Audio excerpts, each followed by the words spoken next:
Welcome everybody. I'm Bonnie from Academic Technology. Today I'm hoping to share some of the newer Gmail and Google Calendar features that are out there. As most of you know, I talk about technology a lot, and I promise it's not because I think technology is the most important thing in our lives.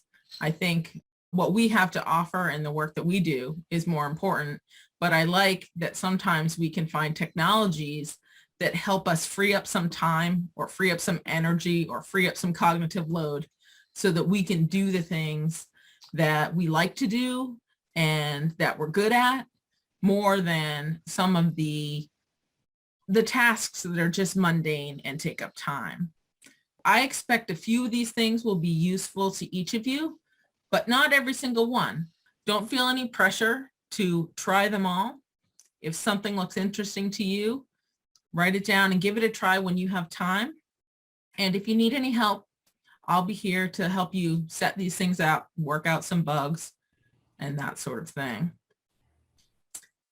On my slide, there are several features in Gmail. There's a Snooze feature. There's voice dictation.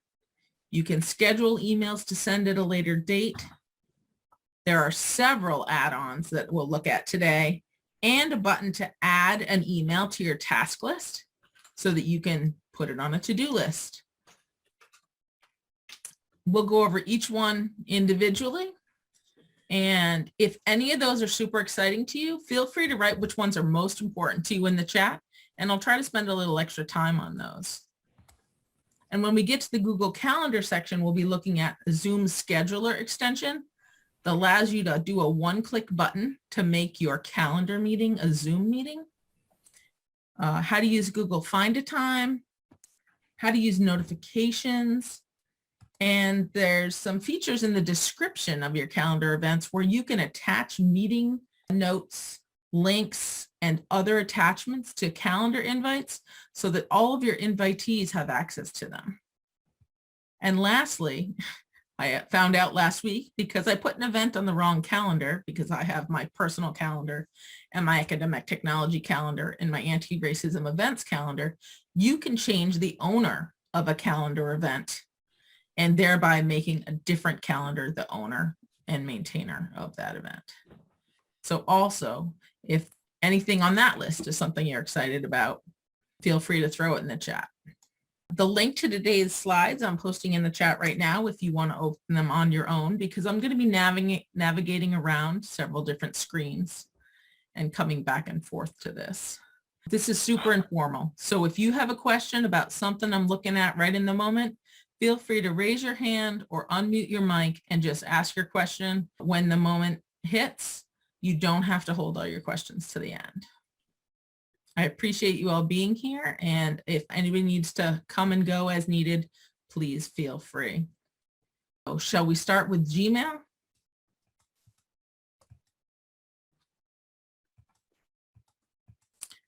I have several Gmail accounts. This is the one for academic technology. And I'm going to show you the Snooze feature. When you are in an email, and any email will do,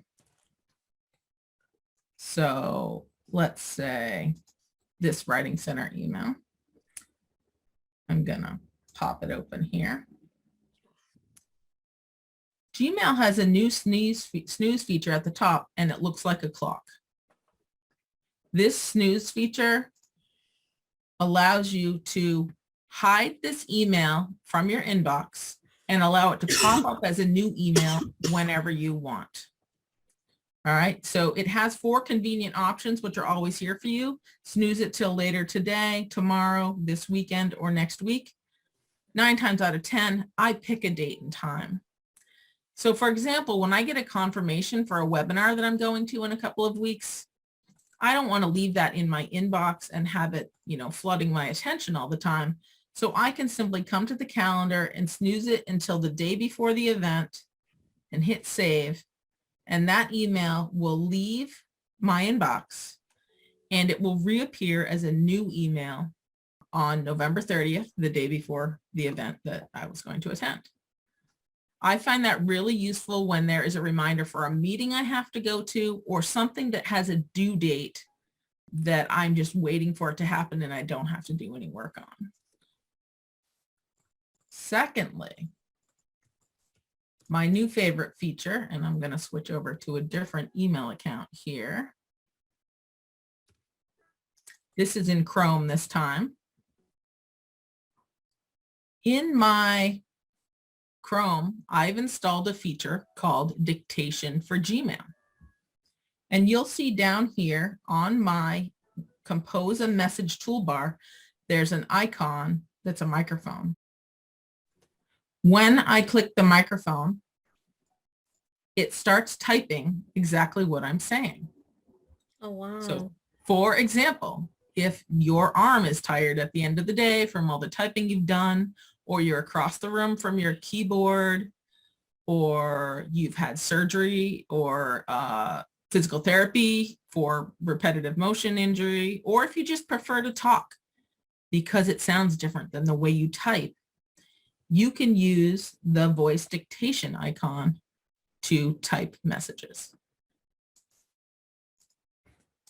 When you're done that section, you can just turn it off.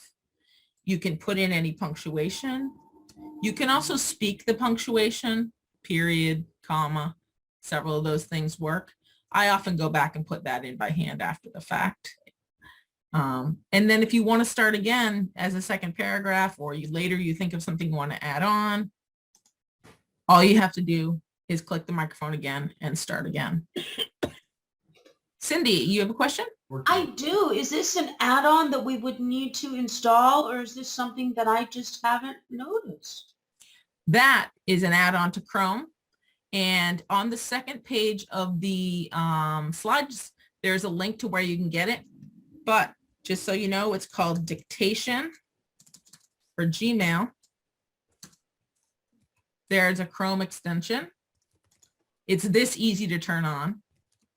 You'll see I already have it turned on. If it's off, this will say add to Chrome, and a pop-up box will say, do you really want to add this? And you say yes.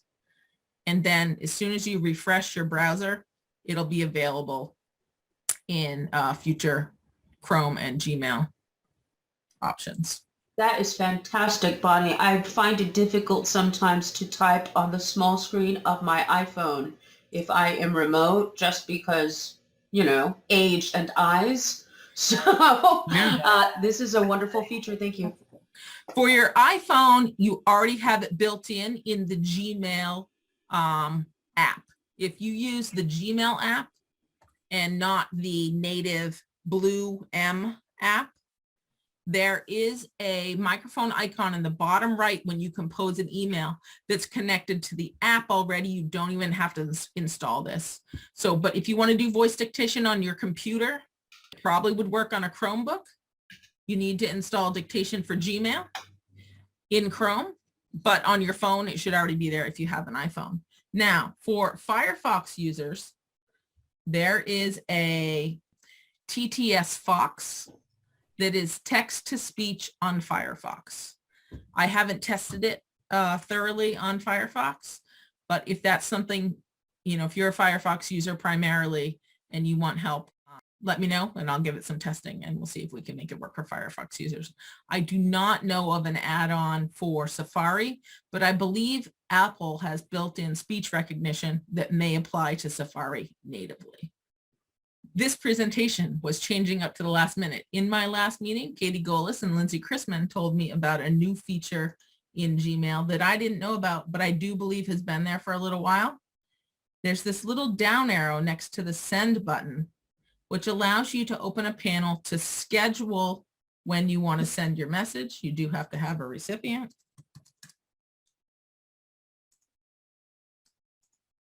But you can do a scheduled send, and it's just like the Snooze tool. It's got a couple of options for when you want to send it. But let's say you have an email you need to send out to your students over break. You can set it up now. You can pick the date you want to send it, and then you can schedule the send. You can also choose exactly what time it gets sent. I love crossing things off my to-do list and not having to think about them anymore. If I have an invitation to send out or a reminder that I want to send to people, I can send it when I'm thinking about it and when I have time, and not at that moment in date and time when I actually think it's important for people to receive it. The next thing I want to look at are the Google email add-ons for Gmail. This is a rather big topic, so I'm not going to go into depth except for to say, how many of you have this toolbar over here on the right on your Gmail? Because for those of you who don't, it's perfectly fine, but it allows you quick access to add-ons that you put into Gmail and to the ones that are built in. So in Chrome here, you can see on my bPowers account that I have these add-ons. And here in my AT email, I also have this toolbar. This one just doesn't have a background on it. So by default, the add-ons that come in this toolbar are the calendar, and this calendar matches the account that you're logged into. Google Keep, which is a note-taking tool that allows you to keep a bunch of notes that you might want to access later. This circle with a check mark is Google Tasks. It allows you to have a to-do list on the side of your email. And then Contacts is there now. That's a new add. If you want to add or look for additional add-ons, this plus bar down here allows you to search. So for example, I use the tool Evernote, but you can search for all sorts of add-ons to this Google bar. I use Microsoft Slack in a couple of groups that I'm in. I use Evernote. And these just allow me, I'm in my Gmail all day. It's sort of my main focal point when I am looking for a task. And this allows me simply to click on install a quick add-on.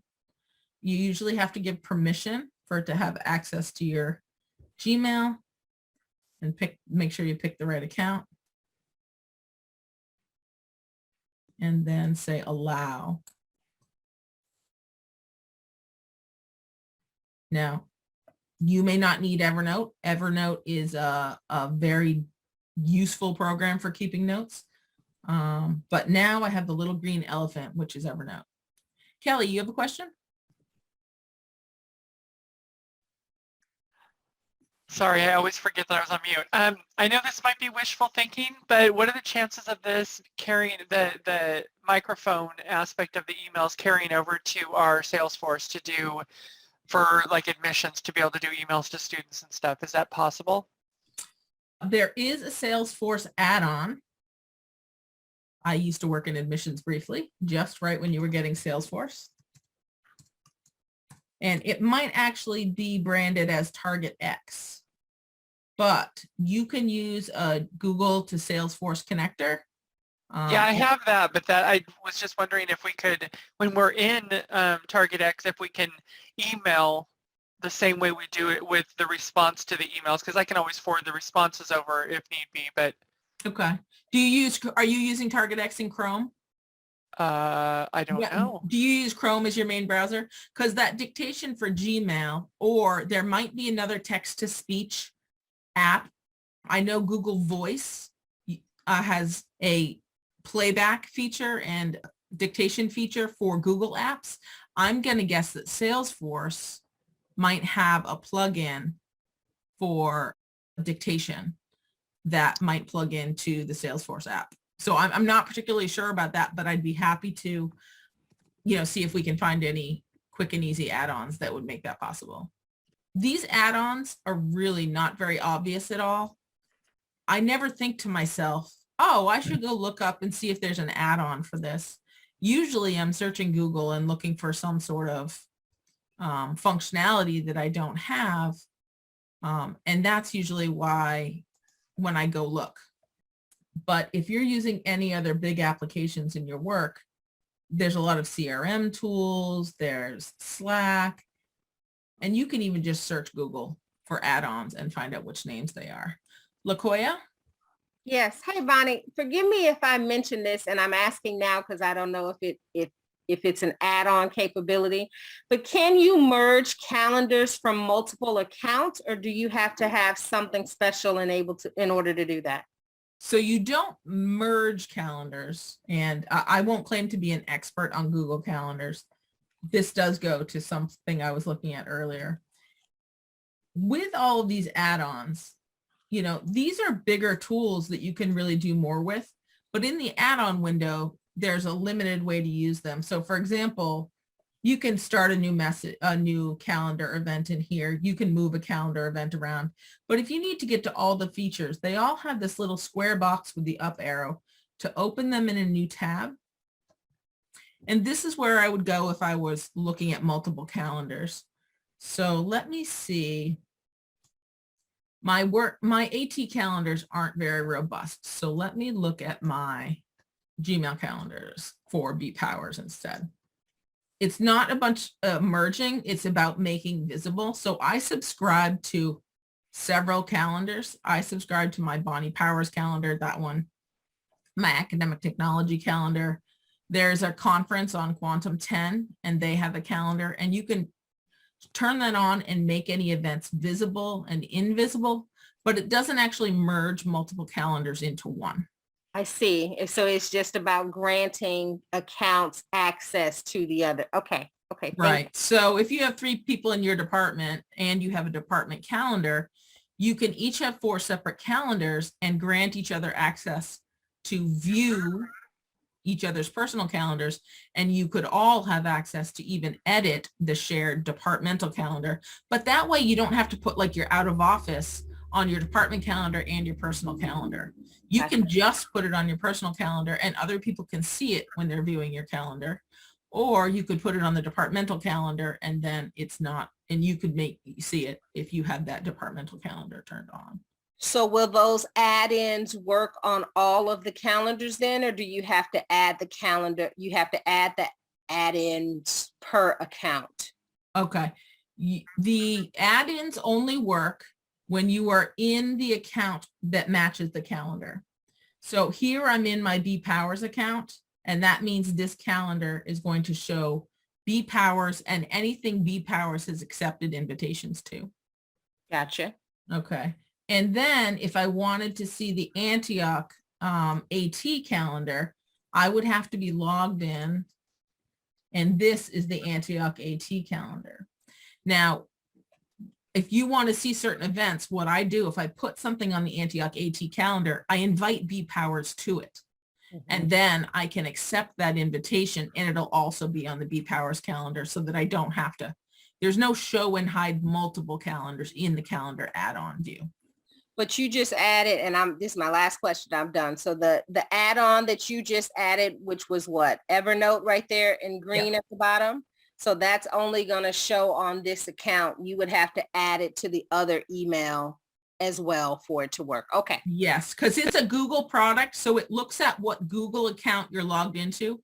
at@antioch.edu is a Google account. Gotcha. And B Powers at Google. So this one will show my AT Evernote, and my B Powers add-on will show my B Powers Evernote. Gotcha. Thank you, Bonnie.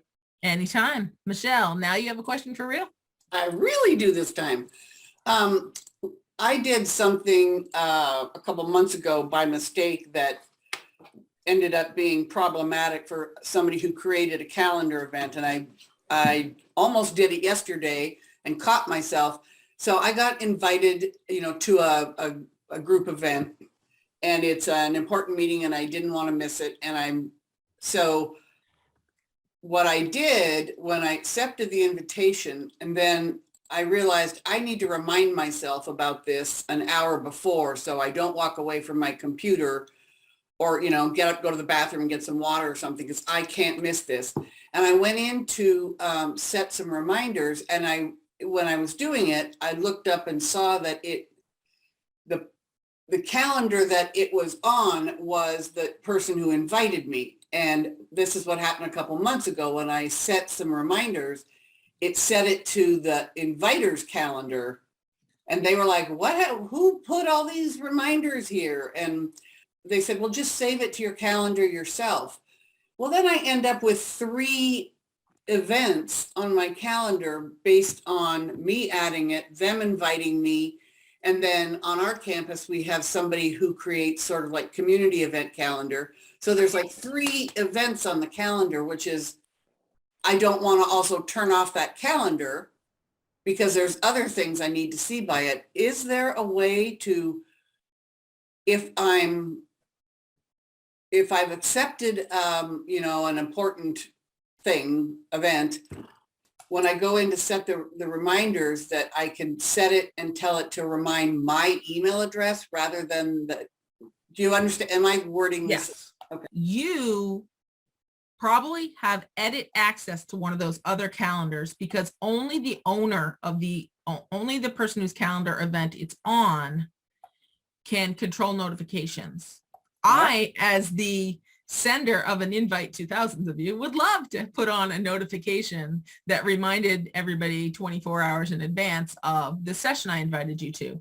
But if I do that when I create the invitation, that notification only sticks, because I do those invitations on the AT calendar, it only sticks on the AT calendar. So what you have to do is open the event that you accepted on your personal calendar and change the notification. So for example, in this event, and I'm going to pop it open to the full view just so we can see, and we're going to look at the notification options. Okay. So here you go. Here's my whole calendar where both of them are showing. The green one is the one that I created that I accepted for myself. And this one, this orange one, is my AT calendar. Okay. So I have to open this one, and this is where I add notifications for myself. Right. And what gets confusing to me is the notification here, this is a pop-up window. Mm-hmm. Not an email, and it looks like this. So if you happen to be looking at your calendar, when that notification is set to go off, you get a pop-up window. It asks you if you want to allow it to open tabs, and you can say, okay. That's what a notification is. But if you use the email instead, and you say, send me an email, say 15 minutes ahead, the email account of the owner of this calendar event, which you'll see is B Powers up here, not AT, that's who will get the invitation. So it may be that you were logged in as one of the editors of that other calendar and when you set the notification. So make sure you set the notification on your own calendar event. And so you are confirming that in order to do that, I do have to create a second event by saving it to my calendar. I can't just have the main event showing on my calendar and in some way go in and set a reminder to my email address rather than the creators. I have to save a second event. Well, it depends where you sent the event from. If you created the original event, someone else created the event and sent it to you. Is that what I'm hearing? Yes. Okay. In that case, you would have gotten an email that said, are you attending? Yes, no, or maybe. Right. If you say yes, it puts one on your calendar and it leaves the original on the sender's calendar. Right. And if you have access to view the sender's calendar, you will see 2 of them side by side when you are in this view. Right. Where you're showing multiple calendars. Right. But if you just hid the AT calendar, you'd see you'd only have one event there. Yeah. And that's the event that you would put the reminder on. If you sent the initial event, the notification will only go to you. Yeah. No, it's been when I received one from, the provost or somebody, and I don't want to miss it. I want to be on time and all that stuff.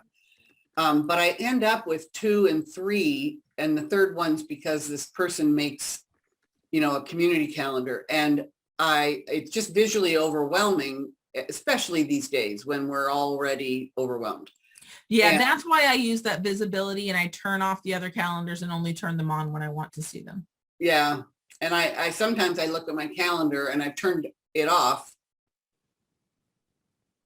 Well, and I guess your point is if I save it to my calendar and I turn them off, I'm going to see the ones I need to attend when I look at my calendar. I think I've been leaving what I was saying. I call them layers, you know, the AT layer and the provost layer and the whatever layer. And I do pop them off sometimes when I just want to, what do I need to do today? You know, versus what have I been encouraged to attend? So this is helpful. I realize now if I save it, I can turn off the layer because I'll save the ones I need to be at. I don't. think- Right. Got it. Right. Thank you. Okay. Fabulous. I see there's a couple questions in the chat. I just want to catch up to where we're at. I'm going to answer the questions in the chat, but I want to show you one more thing in Gmail. We've switched over to calendar a little bit. This last one goes with this task list here. This Google task list is a relatively simple to-do list. You put things on it. You can put them in whatever order you want. You can add details and a date and time when they're due to each event. But let's say, for example, I need to watch this podcast to get ready. Google, in your reading window, you now have a new button that's a circle with a check plus that adds that to your task window so that you don't have to come in here, manually add a task, type watch tools for learning, and then put in the date and put in the time. If this were a calendar event, the date would automatically be populated for you. If there were details, they would automatically be populated. But this quick button allows you to make a task out of an email. And your task list is sortable, where your email, it's always the newest things on top. And that makes it hard to use email as a to-do list. I have used Google Keep as a task list. It's changed recently because you can have a major task with a bunch of sub items in Keep. So if you need projects with subtasks, try Google Keep. And if you need a simple task list where you can just turn things on, turn them off, archive them as done, saved, try the task list tool that's built right in. And if you're overwhelmed again, you can hide this button just by clicking the X. And then there's a little arrow to hide and show the side panel down in the bottom right. It's very small. Can you all see where my pointer is way down here at the bottom? All right. So you can minimize it so it's just a bar, or you can maximize it so that you have whatever add-on you want activated, or you can go all the way down. If you X out the wide view, you can go all the way down so that you don't see it, especially if you have a narrow screen. Lindsay. Yes, thank you. So I like that keep thing, but I'm looking in the Google Workspace Marketplace and it's not in there. You said it changed recently? Google Keep actually is one of the ones that's on by default. So if you open your bar, it should be there already. You should start with calendar, keep, and tasks, and perhaps contacts. Contacts is new to this bar. Mine says keep notes. Yes. So keep, tasks is just like tasks is a little, that little button. yeah, tasks is the circle with the check mark. And keep used to be what was a little bit more of a more nuanced, a deeper, more complex version of task. They've started marketing it now as notes to really hold on to more note-taking things. Okay, thank you very much. This is what happens with Google. They change features. I have no clue what the difference between Google IM, Google Chat, and Google Hangouts are, because they've renamed the product in the bottom left corner down here several times. And now I have spaces too. So because they changed names, and that's one of the reasons that I wanted to look today at what I've seen that's new and figured out how to use in Gmail and Google Calendar. Michelle? Thanks, Bonnie. So it looks like when you were clicking back and forth between keep and tasks, keep looks, so task, I see there's is that attachment, like where it says tools for learning, is that an attachment? So that's an indicator that it's connected to an email that's in my email account. And if you So click, I on it, can just click it and it opens that email Okay. with all the content in it. That way you don't have to type in the content Yeah, or the whole thread that you need to get back to it. but no, Keep doesn't have that same, I mean, Keep is kind of visually a little more pleasing to my brain. Yeah. And I see how you made color boxes, which are probably, you know, groups or content area, which is visually helpful. Yeah, Keep has a way to give a title to a project, and then there are multiple checkboxes underneath it. Yeah. Tasks doesn't have that extra layer of organization. So yes, you can just, but they're calling it take a note. So I could pick a new note for my video tutorials to create. And I could keep all of my ideas for new video tutorials here. Got it. And I would only check off idea 1 or idea 2 as I finish them. And yes, you can use, when you're in this popped out view where everything is big and you can get access to all of the features of Keep, Uh-huh. you can see a lot more functionality. You can change the colors. Mhm. This is in dark mode. You can also be in regular light mode. So is there a way to pin the email in Keep like task offers? Not that I know of, Okay. but let me just try Let me this copy and on a paste. whim. Let's see if I'm in here and I can drag this to Keep. It's not. No, it won't let me drop it on there. Okay. But that would be a great feature to request in Google Yeah. Keep. I can see that being really valuable, especially for those of us, and it's probably most of us now these days, but who interact with multiple groups and multiple, you know, people that you're supporting that have different things, and you're trying to keep them together because you, like, you know, when CFT's under accreditation, I want to stay on top of the tasks for them, and being able to click on the email and then reread what they said had to be done by today and what has to be done by Friday. I can see the value of tasks, but I like the style of Keep. It's the way my brain works with, you know, bullet things I can check off, and I see the whole group. So yeah, I'll look for a way to add that request. You're explaining it.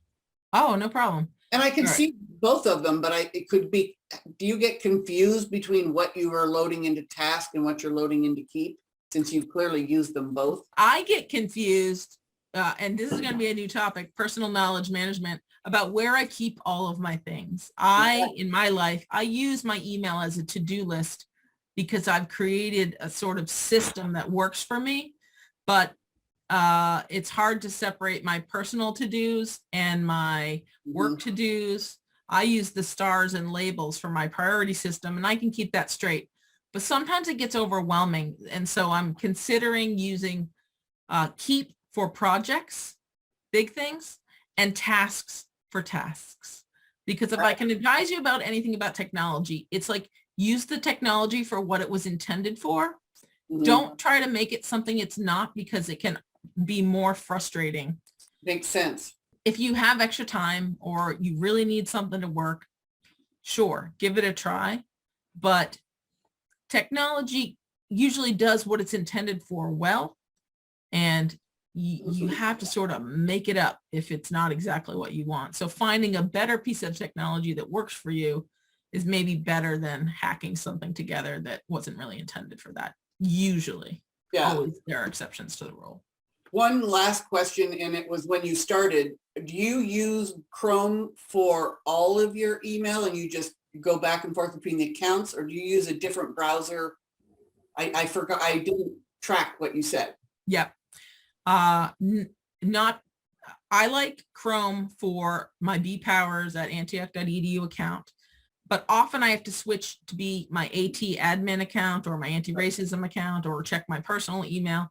And I tend to use Firefox for logging into one of my other work accounts, or I can add a new tab because my personal account is Gmail, so I can have my personal account open in Chrome too. But otherwise, anything I have to log in for another AU direct account, I use a different browser. so that I can stay logged in with that account and Right. with my BPowers account at the same time. I can switch browsers to do what one user has to do and switch browsers rather than logging out and logging back in and logging out and logging back in. So it will depend on how many accounts you have, whether Right. they're all Gmail. But for AU Direct accounts, I recommend separating Mhm. one login unless you only need the delegated access. So here's a caveat. Right. If you are a delegated user, BPowers is a delegated user of the AT account, or I can log in for real in AU Direct because I have the username and password. If I go here to my delegated account, I do not have access to add-ons. Right. I actually have to be logged into AU Direct to get that add-on sidebar. It can't just be an email account that I'm delegated to. So in this case, AT, I would have to open that in Firefox, sign into AU Direct, and I can get the add-ons bar for AT. And in Chrome, I'll have the add-ons bar for BPowers. But in Chrome, I can't open my delegated email for those of you who are managing multiple email accounts to Right. do that. How many browsers do you tend to run in a day? Only Firefox and Chrome. Okay. And I do shut down all my tabs every night because Yeah. my computer used to get a little overwhelmed before I got some extra RAM. Right. Well, and recently, I think Chrome changed that they've made it easier to have two different accounts running in Chrome where you can click and go between them and have all your tools, where before I got my work bookmarks and everything all messed up with my personal because it didn't allow that firewall. Yeah. And I just recently saw that. So is that new?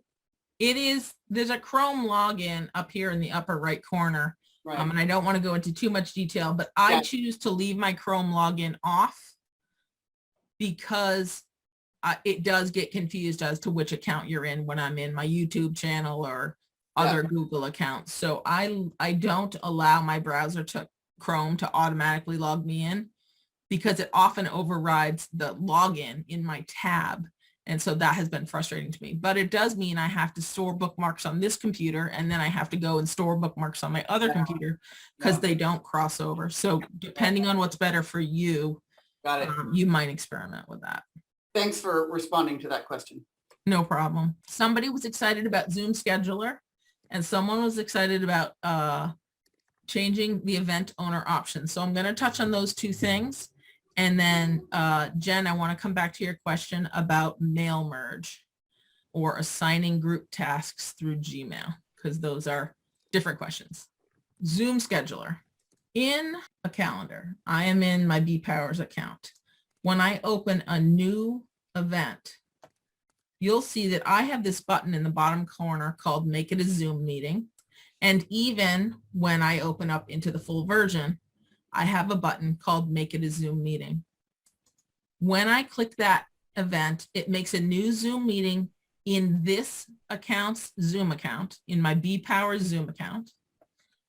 And it puts it in that meeting. One click. I don't have to go to Zoom, make a meeting, copy the link, put it in here.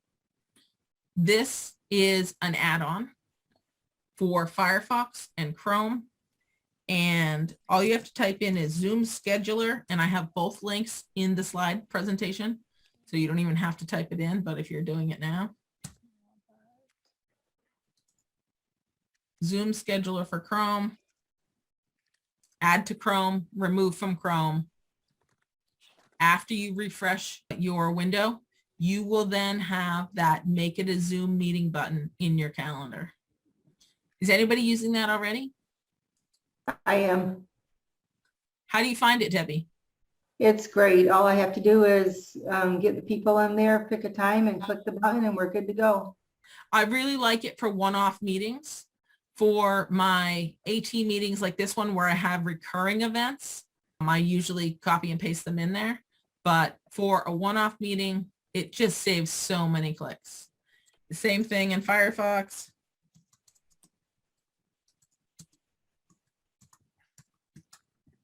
You can go to add-ons at Mozilla and you can add it to Firefox. You'll see I already have it in Firefox. What's great about the Chrome extensions is it adds it to every account. So if I'm in Firefox and I have my AT account open, it's got add a Zoom meeting. But if I log into BPowers, it's got Zoom, make it a Zoom meeting. If I log into my personal account, it's got Zoom meeting. So if you install Zoom Scheduler in the browser, either Chrome, Firefox, both, whatever email account and Zoom account you open in that browser, if it has a Zoom account, it will make a Zoom meeting out of it. Hey, Bonnie, it's Tom Julius here. Go ahead, Tom. That's great. I also just downloaded it and added it on. Thank you so much for showing that. And now, and of course, the people that you're inviting to that meeting have to use their Google Calendar. Yes and no. And here's what I love about Google Calendar. Yeah. Google Calendar sends its invitations to people's email. If they click yes, no, or maybe, it will add on to their it'll put it in their Google Calendar, whether they use it or not. But if they just save the email, all that information is still in that email, and all they have to do is click it when it's time for the meeting. Thanks. Got it. Yep. It's not a perfect solution, but it does mean that no one's excluded as long as you have their email address invited. And let's look at changing the ownership. Last week, I logged into AU Direct as my anti-racism events coordinator position. But when I clicked the calendar, it opened the AT calendar because that's what I had been logged in last. And I accidentally scheduled a meeting on the AT calendar that was really for the anti-racism events task force. What happened was I wanted to move it, but I didn't want to, move people's cheese because I had already invited people. But if you need to change an event, if you put it under your personal calendar, Michelle, and you wanted to instead have invited it from your departmental calendar, you can go up here to more actions after the event has been saved, and you can change the owner. And you can choose who you want to send it to you. It sends them an email and they have to accept the invitation to become the owner. But once they do, it makes them the primary. It puts it on that calendar as the owner. And you could still invite yourself so that you get a copy as someone who's coming, but you would no longer be the owner of that event. If you need to create meetings on behalf of someone else, you can put it on someone else's calendar. Dana, did you have a question? Was there someone who said that they wanted to see that? Yeah, no, that's really useful. Yeah, I know you can do it with Google Docs and I know you can do it with Google Sheets, but I was like, oh no, what am I going to do? I don't want to delete it and recreate it. Learning trial by fire. That's how I learn all these things. Or also known as trial by failure or failing forward. How I like the positivity of failing forward. Yeah, me too. Is there anybody particularly interested in Google Find a Time? I don't know about Find a Time, but I'm interested in, it's like where you can designate certain blocks of time as meeting times, and then people can like click a link and go to those and schedule it for you. Okay. Is that the same? It is not, Okay. but I use a tool called Calendly for offering meeting times. And I can talk about that at the end if you want. I just put the word Calendly in the chat, and it's a free tool for one meeting type. Okay, I think the one I was thinking of is appointment slots. It's like Yes. yeah. That's what Calendly offers. It allows you select times when your calendar is open, and it lets people book a 30-minute meeting or 15-minute meeting or whatever meeting time you set on your calendar during only the times that you've allowed and when you don't already have a meeting in that space. Okay, cool. So it allows Thank you not to get double booked. For those who might not know, Google Find a Time is a little bit similar to Doodle. And I'm going to do it in a new event just because it's easier when you start from scratch. So when you start a new event, if you add a couple of guests, and I hope Michelle won't mind if I fake invite her to a meeting, and maybe Katie Golis. If I need to find a time when 3 of us are available and all 3 of us are using our Google calendars, this is the caveat with Find a Time that Tom Julius brought up. When you add guests, if you go into this Find a Time button, which is to the right of event details, you will see whatever a person has in their Google Calendar. so that you can see if all three of you are available. So in this case, I see Michelle's work hours haven't started yet at that time, but I can just drag this bar down to a time when if I were free and Katie was free and Michelle was free, then I can flip back over to the event details and know that I have a time that theoretically works for people. And when I send this invitation, maybe Michelle will say, no, oh, I forgot to put something in my calendar at that time. Can we move it? But it's a quick way. I don't recommend it for a huge meeting because it's very hard to find a time that works. But I use it for exploration to look at people's calendars when I have a meeting of, let's say, 8 or 10 people to say, it looks like the only time in the next week is this and this. Would that be a good time? Or if I use it for 2 or 3 people, Calendly doesn't work great for 2 or 3 or for 3 or 4 or 5 people. It works better for a one-on-one. Find a time can be really helpful. And when I do meetings, there are several features that I use regularly. In the description box down here, a new one is called Create Meeting Notes. If you click this Create Meeting Notes when you create an event, it creates a Google Doc that is accessible by everybody on the invitation list, and it links it to your meeting description. In AT, we have a weekly Monday meeting, and we have an agenda and meeting notes that's just ongoing. We use the same document all the time. It's a repeating meeting. And so in the calendar, because I've linked it to the description, it's available every week for us to go in. I don't have to go search my Google Docs to find our agenda and meeting notes to see what's on the agenda. When I open the Zoom link from my calendar, I can just click the rolling agenda or the rolling meeting notes and open them right there. It's also true so that you could add links. For example, if I wanted everybody to install Zoom scheduler before our meeting, I can make it very easy for them by highlighting this, grabbing the link from Firefox or Chrome, whatever you need. Just find the right calendar event, using the link button and pasting in the link address. Also, if you need people to read an article, you can simply attach an article to a calendar event the same way you can attach something to an email. If people throw away, you can either look in recent things you've had open, you can look in My Drive for your Google Drive, or if you have it on your desktop, you can select from your device and you can pick, whatever you wanted them to read. So for me, if I have to lead a meeting, and even especially as a participant of a meeting, I find it really hard to keep track of my AT Tech meeting notes and my AT Monday meeting notes and the transition team project management group notes. But I know that if I've linked them to the calendar event, repeating or non-repeating, just a regular calendar event, that they'll always be there for me to go in and click, and I'll always know where they are. And I don't have to go through the process of searching Google Drive, searching my desktop, or trying to find that link that somebody sent me. So these can be really useful features when you're setting up a new event. That's everything I had on my agenda. So I want to open it up to any questions you might have about those things or other related ideas that you're looking for to make your life a little easier to maintain the millions of pieces of data and events you need to attend and people you need to take care of. Lindsay, did you want to take a look at Calendly?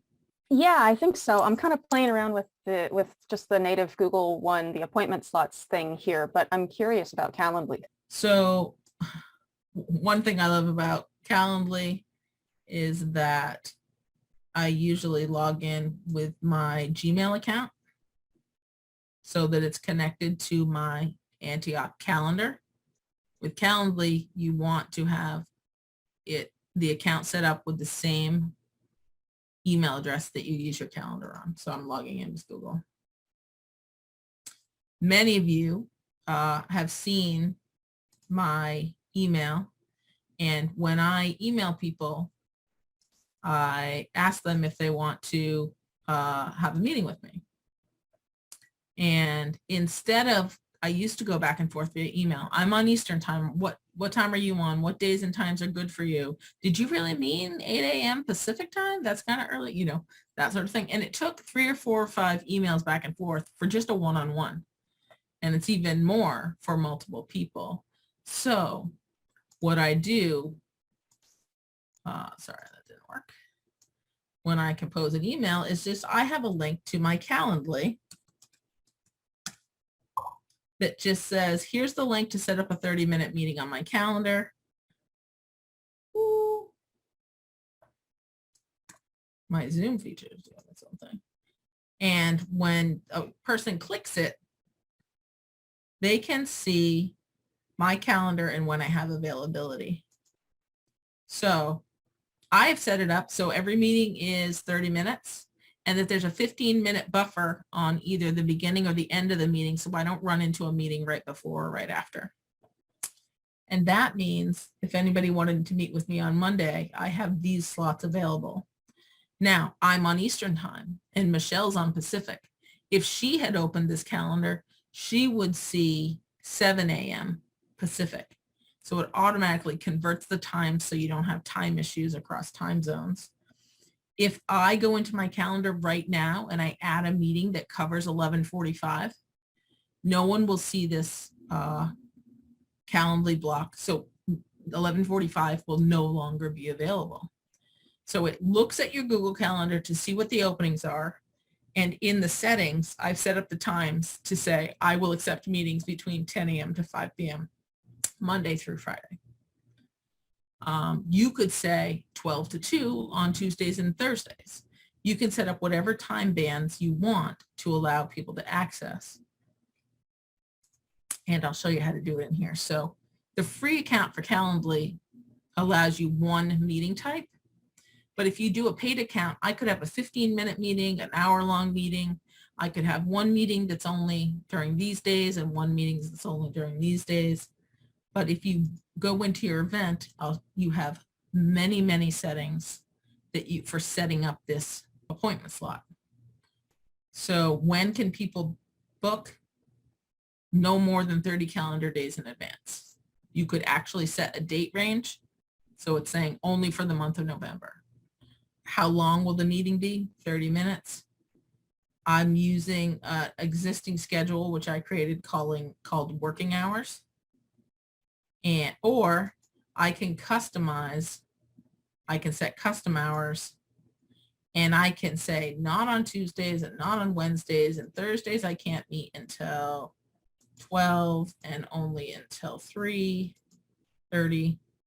So you have total control over what windows are available to people. And if you have blocked out a meeting during that window, Calendly won't let someone double book you. Bonnie, thank you so much for going over that. I'm like salivating because Now, it sounds I will awesome. say the settings are so robust that they sometimes get confusing. So if you need help with some of those settings, just let me know because there's a lot there. Thank you so much. Bonnie, I have a follow-up question on that. So sometimes I'll block off time on my calendar to remind myself to do something, but I leave it as free time. So if someone needs to book a meeting with me, they're not hindered. Would this take into consideration the busy versus that feature that Google has? Yes, it absolutely does. Because I booked a holiday on my calendar and someone booked a meeting during it because I marked on my calendar as free. Just to be clear about what Debbie's asking, when you create an event, let's just say this was a work on project A. And this was to tell me I wanted to set aside a 2-hour window where I was going to work on something. But I also wanted it to be available. There's a busy or free icon in the calendar event. If I set this to free, then Calendly and the appointment scheduler that's built into Google will allow someone to book during that time. If you set it to busy, which is the default setting for all meetings, then it will not allow it to overbook. So yes, you can do that if you want to have a reminder on your calendar, but actually still make it a free time. And if I can I ask one more question? So you mentioned the free version, you get one type of meeting, but the paid account, you can have more. Do we have to pay for that ourselves, or is that something I could contact Harold and get a paid account on that? No, Calendly is not an institutional tool. Okay. So this is why I use the free version. I haven't figured out a reason.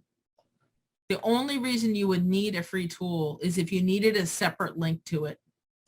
So if you wanted these times to be open for this group of people and they get that link, and these times were available to different people and they would need a separate link, or if you needed a meeting that had a variable time, like 30 minutes. But what I do is I make all my meetings 30 minutes. If someone only wants 15 minutes, that's fine. We've got a 15-minute buffer. But in my setup of Calendly, I put in the notes, if you need more than 30 minutes, let me know. And then I go into my calendar and I book another extension just right after their meeting. So in my calendar, let's see what my calendar says today. I've got meetings. So here we go. So I've got a meeting for Rise Up on this day, and I just booked a 30-minute extension after it, just manually dropped that in so that I could extend someone's 30-minute meeting to an hour long. And that's how I get around having to pay for an account. And yes, calendly.com is where we go to create the free account. Now, I think I had my first 30 days, it let me create as many meeting types as I wanted. So I got to practice and figure out what the most useful one was. And then when my trial ran out and I didn't want to pay personally, I just went down to one useful meeting to see if I could get away with the free version before I decided to pay for something I might not use very much. So I realize we're over time, and I'm so thankful that so many of you stayed. But please, if you feel like you need to go, it's quite all right. But if anybody wants to stay on and ask some more questions, I am available.